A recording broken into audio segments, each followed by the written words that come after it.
Dear friends, in the last video, I talked about how the fully fashioned knit data calculator software can be used to make proto samples right the first time and every time. I also mentioned in the video that the software has many more features, which will be discussed in subsequent videos. In this video, we discuss how to create a full-size set using just one size measurement and the standard difference in sizes. We will also discuss how to make corrections to the shoulder slope for all sizes, if needed. We will also discuss how to ensure the sleeve width, the armhole, and the armhole depth confirm with other measurements. If not, how the software can provide you with measurements that will conform to these measurements. Let's see how to do all this. From the main menu, we select the option Fill Sizes. The page will open with the last size that was saved by you. To add a new size set, we first click the Add New button.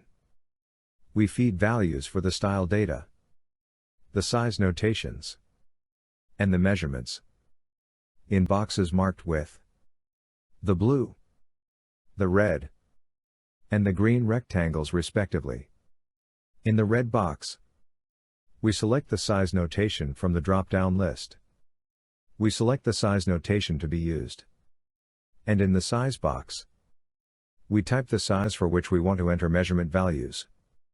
The sizes on the size chart will appear automatically according to the size we select from the drop box of the Select Size profile.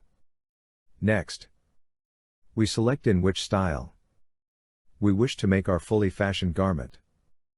The choices are the notch sleeve, the set-in sleeve, the classic shoulder, the raglan sleeve, or the saddle shoulder. In the area marked with the blue box, we enter the style-related data, like customer name, season, style number, description, yarn composition, yarn count, the gauge that we wish to use to make the garment in, the unit of measurement, the seam margin, the wales in 10 centimeters, the curses in 10 centimeters of the knit in which we wish to knit the garment, the rib wales in 10 centimeters, the rib courses in 10 centimeters, the point where we measure the garment, below the seam joint, and the number of needles we want to increase or decrease while widening or while narrowing of the garment.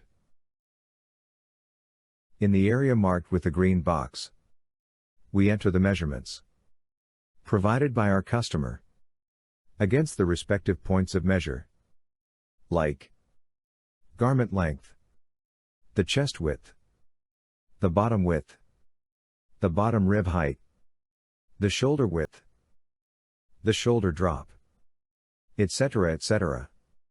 Once the measurements provided by the customer are fed, we check the values in the boxes that contain the difference in the measurement with respective sizes.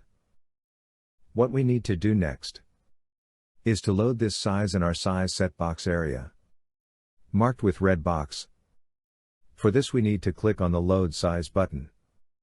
The data will automatically be copied to the boxes under the selected size. We now need to fill the size set from the base size to the desired sizes. For this we will check the radio button of the base size, and we also check the checkboxes of the desired sizes, as shown in the illustration. Once done, we click the button Fill Size Set, and we have the complete size set filled with the points of measurements as per the difference in the size measurements. This software, apart from this feature, also has some correction features. Many a times the customer provides just one measurement for the shoulder drop for all sizes. This will make the shoulder slope angle too small for bigger sizes and too big for smaller sizes. If you wish to learn more about why shoulder slope angle shall be same for all sizes, please watch my earlier videos, especially Geometry of Fully Fashioned Garment Part 1. We also know that the ideal shoulder slope angle is 20 degrees. So you can select the desired shoulder slope angle from the shoulder slope drop box. You can select any angle between 19 and 23.5 degrees. Once you select the shoulder slope angle, the software will automatically calculate the shoulder drop values that will ensure you have the same shoulder slope angle which you selected for all sizes. Many customers give armhole and arm width measurements arbitrarily, which results in out-of-shape garments. Though the knitting technicians do their best to make the garment that is as per the measurements provided, and even if the garment made has all the measurements accurate as demanded by the customer, still the garment looks out of shape. This is entirely because the arm width and the armhole measurements are not compatible. To learn more about this, I request you to kindly watch my earlier video, Geometry of the Fully Fashioned Sweater Part 3. That video explains why we cannot grade the armhole measurement by 1 centimeter per size, because the armhole measurement depends on the chest measurement, the shoulder measurement, the shoulder drop measurement, and the arm width measurement. Though we can grade the chest width, the shoulder width, and the arm width by 1 or 2 centimeters, we cannot grade the armhole measurement by 1 centimeter. The software has a feature where you can ensure that the arm width, the armhole, and even the armhole depth can be calculated, and the measurements can be corrected. All you need to do is to select which measurement shall be the base measurement.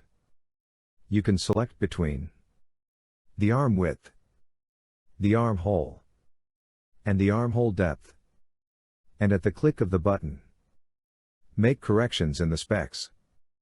The software will automatically calculate the exact measurements for the remaining 2 measurements. Now that we have the complete size set derived from 1 measurement, and that we have corrected the measurements that will make a perfect garment, we now need to load this size set in the desired style form. We will discuss this in the next video, where we will also discuss how to save these size sets, as well as take a print of the same. If you have liked the video, please don't forget to like and subscribe my channel. I will keep on loading new videos with new information from time to time. Thanks for watching.